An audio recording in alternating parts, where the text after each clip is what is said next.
আধুনিক চিকিৎসা বিজ্ঞানৰ দৃষ্টিত ৰোজাই মানৱ শৰীৰৰ বাবেও বহুতো গুৰুত্বপূৰ্ণ উপকাৰ ৰাখিছে। আলহামদুলিল্লাহ, ওয়াসসালাতু ওয়াসসালামু আলা রাসূলিল্লাহ, রব্বি ইশরাহ লি সাদরি ওয়া ইয়াসসির লি আমরি ওয়াহলুল উকদাতাম মিন লিসানি ইয়াফকাহু কাওলি। বিজ্ঞানৰ দৃষ্টিত ৰোজা, এই সম্পৰ্কে মই দুটা কথা তুলি ধৰিব বিচাৰিছোঁ। ইছলাম ধৰ্মত ৰোজা এক মহান ইবাদত। ৰোজাৰ মূল উদ্দেশ্যই হ'ল আল্লাহৰ সন্তুষ্টি আৰু আত্মসংযম। তথাপিতো আধুনিক চিকিৎসা বিজ্ঞানৰ দৃষ্টিত ৰোজাই মানৱ শৰীৰৰ বাবেও বহুতো গুৰুত্বপূৰ্ণ উপকাৰ ৰাখিছে। আজিৰ এই ব্যস্ত, অনিয়ন্ত্ৰিত আৰু অস্বাস্থ্যকৰ পৰিৱেশত ৰমজান মাহৰ ৰোজা হৈছে এক প্ৰাকৃতিক চিকিৎসা পদ্ধতি, যিয়ে শৰীৰ আৰু মন দুয়োকে সুস্থ কৰি তোলে। সাধাৰণ অৱস্থাত আমাৰ পাচনতন্ত্ৰ গোটেইটো দিন কাম কৰি থাকে। ৰমজান মাহত সুবে চাদিকৰ পৰা সূৰ্যাস্তলৈ খাদ্য গ্ৰহণ নকৰাৰ ফলত পাচনতন্ত্ৰই পৰ্যাপ্ত পৰিমাণে বিশ্ৰাম পায়, যাৰ ফলত পাকস্থলীৰ জ্বলনক্ৰিয়া কমাই গেছ আৰু বদহজমৰ সমস্যা হ্ৰাস কৰে, অন্ত্ৰসমূহ পৰিষ্কাৰ হ'বলৈ সহায় কৰে। চিকিৎসকসকলৰ মতে নিয়মিত উপবাস কৰিলে পাচনতন্ত্ৰক পুনৰ সক্ৰিয় আৰু সুস্থ কৰি তোলে।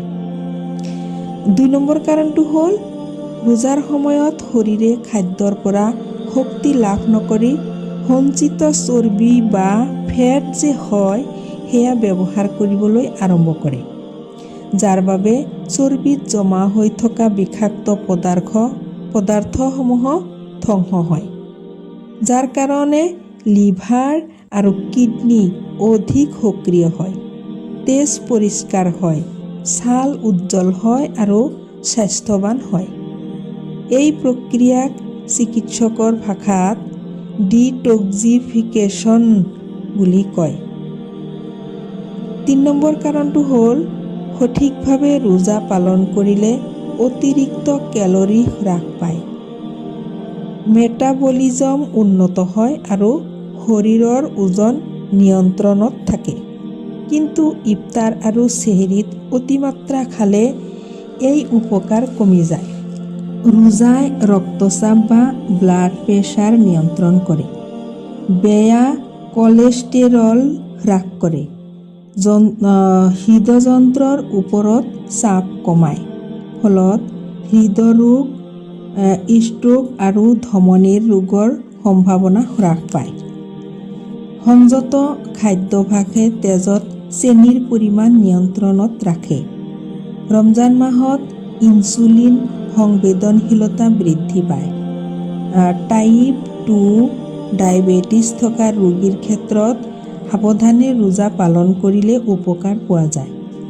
অৱশ্যে ডায়েবেটিছ ৰোগীয়ে ৰোজা ৰখাৰ আগতে চিকিৎসকৰ পৰামৰ্শ লোৱা প্ৰয়োজন।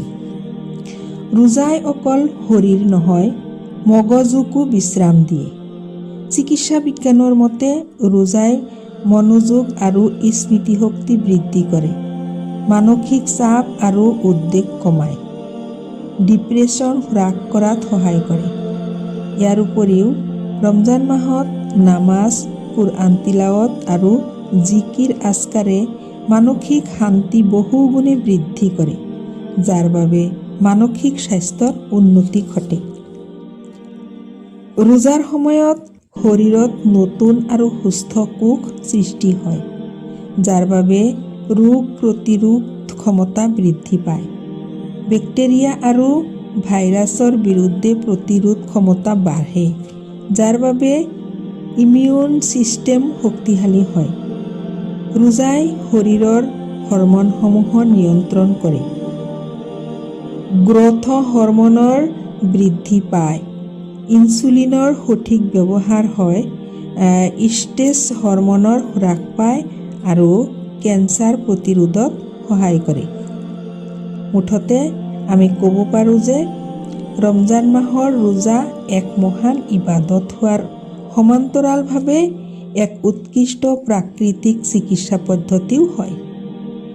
ই শৰীৰক বিশ্ৰাম দিয়ে, মনক শান্ত কৰে আৰু দেহক বিষৰ তথা বেমাৰ মুক্ত কৰে। আধুনিক চিকিৎসা বিজ্ঞানেও আজি স্বীকাৰ কৰিছে যে সংযত উপবাসে মানৱ জীৱন দীঘলীয়া আৰু স্বাস্থ্যৱান কৰি তোলে।